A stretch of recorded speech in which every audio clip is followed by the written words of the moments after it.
नमस्ते। हम अपना नया वीडियो लेके हाजिर हैं आपके सामने। Women are known to keep peace and they try for peace all the time। ये माना जाता है कि महिलाएं की ये कोशिश रहती कि शांति बनी रहे, और जब भी इस तरह की वायलेंस या कुछ होता है तो उन लोग ने काफ़ी ऐसी अपन को हिस्ट्री में देखने को मिला कि उनने कोशिशें करी हैं कि शांति वापस आ जाए। पर मणिपुर में ये देखा जा रहा है कि women are actively involved in the violence, और वो काफ़ी तरीके से उसको प्रमोट भी कर रही हैं और बढ़ चढ़ के हिस्सा भी ले रही हैं। हाल ही में कई रिपोर्ट्स अलग अलग पब्लिकेशंस में आए हैं कि मेती विमेन पुलिस आर्मी कॉन्वॉयज़ को ब्लॉक कर रही हैं और रोक देती हैं, रोड्स पे नहीं जाने देती हैं। और जब कुकी विलेजेस अटैक किए जा रहे हैं तो मेती वुमेन कम से कम 5-7 किलोमीटर पहले ही पुलिस को रोक देती है, और मेती मैन को ये एकदम फ्री हैंड मिल जाता है कि वो कुकी विलेजेस को अटैक करे, और आर्मी को कई बार वहाँ से पैदल चल के जाना पड़ता है वहाँ पहुँचने के लिए, हादसे के स्थल पे वायलेंस को रोकने के लिए।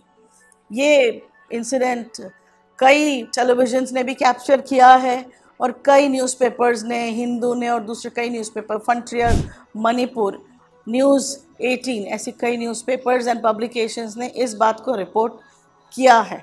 एक इंसिडेंट जो बहुत चर्चा में रहा और जो बहुत दुखद है वो ये है कि जब एक 7 साल का बच्चा अपनी माँ मीरा और लिडिया के साथ एम्बुलेंस में जा रहा था, क्योंकि उसके सर पे गोली लगी थी और वो बड़े हॉस्पिटल ले जाए जा रहे थे इम्फाल में पुलिस एस्कॉर्ट के साथ, तो उस टाइम पे मीरा पाबाइस जो एक मेती विमेन का सिविल सोसाइटी ग्रुप है, उन लोग ने उनको रोक लिया, और वहाँ पे ही जहाँ उनको रोक लिया गया वहाँ पे ही वो अटैक हो गए और मेती मैन ने उनको अटैक करा। और जबकि वो जान गए थे कि दोनों लेडीज़ मेती लेडीज़ हैं, फिर भी उन लोग ने उनको अटैक किया और वो पूरी एम्बुलेंस जला दी गई। पुलिस भी बहुत मुश्किल से वहाँ से भाग के निकली, पर ये लोग निकल नहीं पाए और एम्बुलेंस में उन तीनों की मौत हो गई।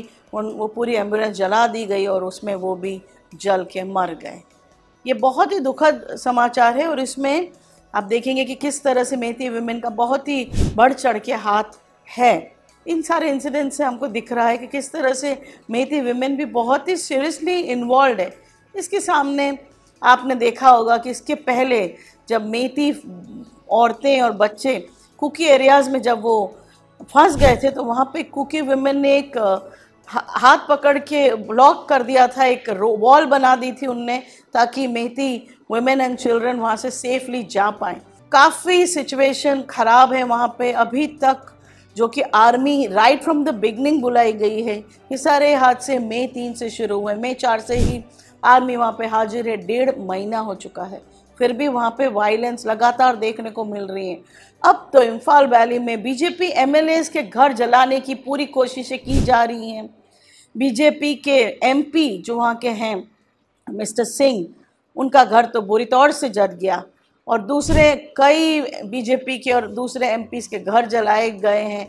अभी लगातार ये कोशिशें हो रही हैं कि किस तरह से जो सारे बीजेपी के एमएलए हैं उनके घर जलाए जाएं, और हर बार पुलिस या आर्मी उसको रोक ले रही है, पर फिर भी काफ़ी नुकसान होता चला जा रहा है। इसके अलावा कई मौतें रेगुलरली हमें सुनने को मिल रही है, कई जगह शूटिंग चल रही है और फायर्स चलते चले जा रहे। सुनते हैं निंगलुंग हंगहाल से, जो कि वरिष्ठ पत्रकार है मणिपुर की, कि मेती विमेन का क्या रोल इसमें इस वायलेंस में रहा है। Yeah, they are not, see, they may not be going there to torch the houses or to burn the houses, but they were blocking the roads, for example. They are not allowing anyone to pass through the road. They are not allowing the army to pass, to go through the road. So that is how they are participating, or they will just block the road, and for example, they check the people who are traveling, and if they found it to be from the other group, from the other camp, then they will this thing like that happen, no? That boy and the mother, for example. So that is how they do. They may not necessarily go in towards the villages or go out in the night to torch village or to go and attack a village, but they are doing it on the streets, no? They have always been proactive in any social issues or any incident or crisis. For example, they will always come out in protest or rally or demonstration, like territorial integrity.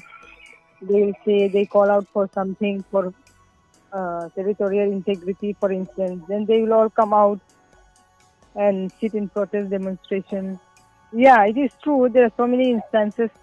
Yeah, there are news reports, there are videos coming out. They are escort, for example. If they escort someone, they will not allow them to escort. Okay. Medicine supply, NGOs moving around. Why would they stop Even medical supplies? Even NGOs going for relief and all, no? Why would they stop that? Because it is going to the other party. आइए सुनते हैं वहाँ के वरिष्ठ पत्रकार पयो जोल, जो कि मणिपुर में कई साल से पत्रकारिता कर रहे हैं. It is a complete failure of the government. If you're saying the complete failure of the government, what should they have done, which they haven't done? See, the basic fundamental duty of a state and its administration is to protect the life and the property of the citizens. So they haven't been able to do anything. There has been rampant killing, burning, killings, rapes, etc., etc., still prevalent now. And even with the promise made by Security Advisor Mr. Kuldeep Singh, that who is in charge of the Home Department, nothing has been done till now, despite the press releases that some things have calmed down, 48 hours with no violence, etc., etc. But that's just what the government wants us to say. On the ground, that is not the reality. People are running from their homes. There are thousands of refugees, both sides, Kukis also, the Meiteis also. We can no longer go to the hills. The area now has become demarcation in a way of the hills and the valley, and it seems that a free hand has been given to both sides to attack and kill each other. Home minister Amit Shah ने एक all party meeting को convene किया दिल्ली में Saturday को मणिपुर की situation को discuss करने के लिए. इस मीटिंग में ऑपोजिशन लीडर्स ने डिमांड किया कि एक ऑल पार्टी डेलीगेशन को मणिपुर जाना चाहिए सिचुएशन का जायज़ा करने के लिए. आपको बता दें कि कांग्रेस के चीफ मिनिस्टर मणिपुर के फॉर्मर चीफ मिनिस्टर आईबोबी सिंह ने ये कहा कि क्यों prime minister Narendra Modi 50 days के ऊपर हो गए फिर भी उन्हें चुप्पी साधी हुई है मणिपुर की सिचुएशन के लिए, और उनने ये कहा कि एक्शन लेने की ज़रूरत है और ये situation current chief minister N Biren Singh handle नहीं कर पा रहे हैं. एक बात साफ है कि मणिपुर के चीफ मिनिस्टर बीरेन सिंह की बहुत ही थू हो रही है, उनका बहिष्कार किया जा रहा है. ये बहुत हर जगह से मांग हो रही है कि उन्हें चीफ मिनिस्टरशिप में से निकाल दिया जाना चाहिए, कि उनका कोई होल्ड नहीं है. 45 डेज से ज़्यादा हो गए हैं, वायलेंस इज़ कंटिन्यूइंग, और उनने ऑलरेडी ये पूरी स्कीम में उनका कंट्रोल है ही नहीं. इस बात की लगातार मांग हो रही है. बीजेपी के जो एमएलएज हैं उन लोग ने प्राइम मिनिस्टर नरेंद्र मोदी को मिलने के लिए रिक्वेस्ट रखी है और वो दिल्ली में बैठे हुए हैं कि जैसे ही नरेंद्र मोदी जी उनको कहें और वो उनको मिल सके, अगर उनको टाइम दिया जाए. बहुत लोग निंदा कर रहे हैं कि प्राइम मिनिस्टर नरेंद्र मोदी ने अभी तक एक भी बात मणिपुर में के बारे में नहीं कही है. कई चीज़ों पे उन्होंने कमेंट किया है, ट्वीट किया है, पर यहाँ पे वो एकदम चुप्पी साधे हुए हैं. ये बहुत ही आश्चर्यजनक बात है कि क्यों एकदम चुपचाप प्राइम मिनिस्टर रह रहे हैं, जबकि एक पूरा स्टेट जल रहा है। पता नहीं, ये काफ़ी सीरियस मामला है कि मुझे याद है कि प्राइम मिनिस्टर नरेंद्र मोदी ने कहा था एक बार कि अगर उनके देश का एक भी नागरिक अगर मुसीबत में है तो वो उनको चिंता का विषय है, वो उसके साथ बहुत ही सहानुभूति रखते हैं और दुखी होते हैं अगर उनका एक भी नागरिक तकलीफ़ में है।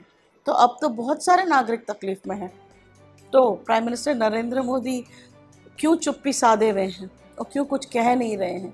माना जाता है मणिपुर के लोगों से कि अगर नरेंद्र मोदी इसमें कुछ कहेंगे या कुछ बीच में इंटरवीन करेंगे तो ज़रूर शांति वापस आ सकती है।